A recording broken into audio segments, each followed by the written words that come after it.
जब मैं घर से आ रही थी तो उस समय पापा ने मुझे 5,000 रुपये दिए थे और बोला था बेटा अपना ध्यान रखना, क्योंकि खाना और रहना तो हॉस्टल में ही हो जा रहा था और बाकी जो लड़कियों के खर्चे होते हैं सिर्फ वही खर्चे के लिए पापा ने मुझे 5,000 रुपये एज ए पॉकेट मनी दिए थे।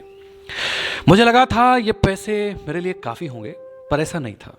यहाँ पर आने के बाद मैंने देखा जो लड़कियाँ फीस माफ़ी की एप्लीकेशन कॉलेज में देती हैं उनके पास 1 लाख रुपए का फ़ोन है, महंगे कपड़े पहनती है और कहीं आने जाने के लिए स्पेशल कार बुक करती हैं। जब इसके बारे में और जानना चाहा और जो चीज़ें मुझे पता चली उसे सुनने के बाद मानो एक पल तो मुझे यकीन ही नहीं हुआ कि क्या सच में ऐसा कोई कर सकता है। पर मैं गलत थी। दरअसल यहाँ के लोगों के लिए यह चीज़ें काफ़ी आम थी। अब हो सकता है कि आप में से कुछ लोग मेरी इस बात को सुनकर के गुस्सा भी करेंगे और कुछ लोगों को मेरी बात पे यकीन भी नहीं होगा, लेकिन एक बहुत बड़ा तबका है जो इस सच्चाई को काफ़ी अच्छे से जानता है। और वह तबका जानता है कि कैसे शहर की लड़कियां कॉलेज में पढ़ने जाती हैं तो अपना खर्चा कैसे चलाती हैं। मुझे पता चला कि ये लड़कियां अमीर लड़कों को ढूंढती हैं और इससे उनको कोई फर्क नहीं पड़ता कि वो दिखता कैसा है, बस पैसे वाला होना चाहिए।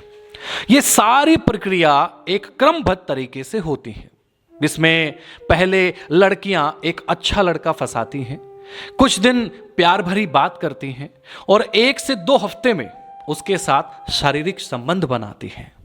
और इसके लिए वो डेटिंग ऐप, पब बार, महंगी पार्टियों में जाने का सहारा लेती हैं, जहां पर अमीर लड़के ज्यादातर आते रहते हैं। एक बार शारीरिक संबंध बन जाने के बाद ये लड़कियां लड़कों को अपने वश में करती हैं। महंगे मोबाइल, कपड़े, रेस्टोरेंट में खाना और बदले में एक रात तक लड़के के साथ संबंध बना लेना, इस तरह की प्रक्रिया चली रहती है। कॉलेज में जाने वाली लड़कियों के लिए तो ये आम बात हो चुकी है और यहीं से उनका खर्चा निकलता रहता है। लेकिन इसमें गलती सिर्फ लड़की की नहीं है, उसके माँ बाप की भी है। आखिर वो क्यों नहीं पूछते अपनी बेटी से, अगर बेटा इतना महंगा फोन आया कहां से और हर हफ्ते ये नए कपड़े कहां से आ रहे हैं? मां बाप बिल्कुल ही नहीं पूछते। और फिर दोस्तों, इस तरह चलता है उन लोगों का खर्चा। अब आपको इसमें यह लग रहा होगा कि कितना आसान है किसी लड़के को बेवकूफ बनाना। ऐसा ही बहुत सी लड़कियों को भी लगता है कि बहुत आसान है किसी भी लड़के को बेवकूफ बना करके उसके साथ कुछ समय गुजार करके बस उससे खर्चा करवा लेना और मौज करना। लेकिन लड़के हमेशा अच्छे नहीं होते। इस काम को लड़कियां अपने क्षण भर के सुख के लिए करती हैं, लेकिन कैसे चुटकी बजाते ही उनकी जिंदगी खराब हो जाती है, मैं इस वीडियो के माध्यम से आप लोगों के साथ साझा कर रहा हूं। एक लड़की जिसने मुझे कहानी बताई वो ये कह रही है कि हमारे वार्ड नंबर 6 के कमरा नंबर 33 की एक लड़की, उसको भी ये नशा चढ़ा था। फिर उसको लड़का मिल गया और रोज उसे अपने फ्लैट पे ले जाकर के उसके साथ जो मन था वो किया करता था, बदले में उसे महंगी महंगी चीजें ऑफर करता था। लेकिन एक दिन वो लड़का उसे बोलता है कि जो तुम मेरे साथ करती हो वो मेरे कुछ जानने वालों के साथ भी करना पड़ेगा। और ये सुनने के बाद लड़की समझ गई कि अब वो फंस चुकी है और जैसे ही मौका मिला वो तुरंत कुछ दिन के लिए अपने हॉस्टल से घर चलेगी।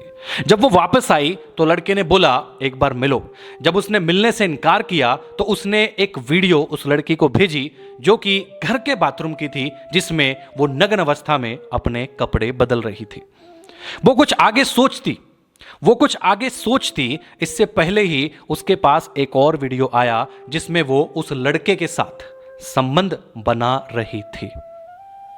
दरअसल दोस्तों, उसके साथ फ्रॉड हुआ था और ना चाहते हुए भी उस लड़की को उस लड़के के जानने वालों के साथ भी संबंध बनाना पड़ा था। और ऐसा करते करते कभी वो लड़का तो कभी उसके जानने वाले उसका शारीरिक शोषण करते। आप लोगों को बता दो दोस्तों, वो उसके जानने वाले नहीं होते थे, वो होते थे उसके द्वारा पकड़े गए ग्राहक। जी हाँ दोस्तों, वो उसके द्वारा पकड़े गए ग्राहक होते थे जो 2,000 से लेकर के 10,000 रुपए में कुछ देर के लिए लड़की का इस्तेमाल कर सकते थे। लड़की को लगा था कि लड़के के सामने बिछ जाने से लड़का फंसा रहेगा और महंगे महंगे गिफ्ट देता रहेगा और उस लड़की का काम चलता रहेगा। लेकिन लड़का खुद उसे महंगे गिफ्ट और फोन देकर के उसे ही फंसाता रहा। उसने जितना उसे गिफ्ट और पैसे दिए थे उससे 4 गुना लड़की के जिस्म को बेच करके उस लड़के ने कमा लिया था। और दोस्तों, आज भी वो लड़की काउंसलिंग सेंटर में है, क्योंकि वो अंदर से इतनी स्ट्रांग नहीं थी और समाज लोक लाज के डर से उस लड़के पर भी कोई एक्शन नहीं ले सकी थी। दोस्तों, ये एक सच्ची आप बीती है जो बड़े शहर में जाने के बाद प्रत्येक लड़की और लड़के के सामने आती है। वो लड़की जिसने मुझे ये आप बीती भेजी वो बोली, अगर भाई मेरे हॉस्टल में 100 में से 98 लड़कियां इस तरह अपना खर्चा चलाती हैं और उन 98 में से 10 ऐसी होती हैं जिनका जमकर शारीरिक शोषण होता है। दोस्तों, ये नंबर काफी कम लग सकता है, लेकिन हो सकता है आपकी बहन बेटी जल्दी किसी बड़े कॉलेज में एडमिशन ले रही हो हो सकता है कि वो भी इस रास्ते पर चले और इसकी आशंका 100 में से 95% है।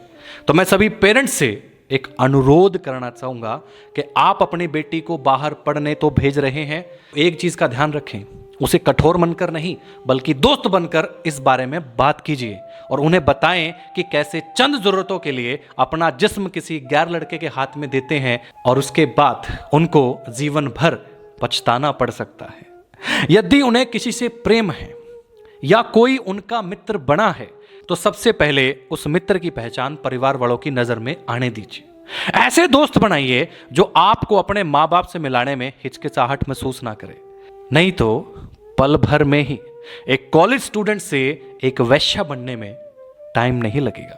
और दोस्तों, अगर आपको यह वीडियो अच्छी लगी हो तो अपने विचार कमेंट बॉक्स में जरूर दीजिए। इस वीडियो को लाइक कीजिए और इतना शेयर कीजिए, इतना शेयर कीजिए, इतना शेयर कीजिए कि हर घर तक ये बात पहुंच जाए, ताकि हमारी बहन बेटियों को हम थोड़ा सा समझा सकें कि क्षणिक सुख जिंदगी बर्बाद भी कर सकता है। राम राम आप सभी को।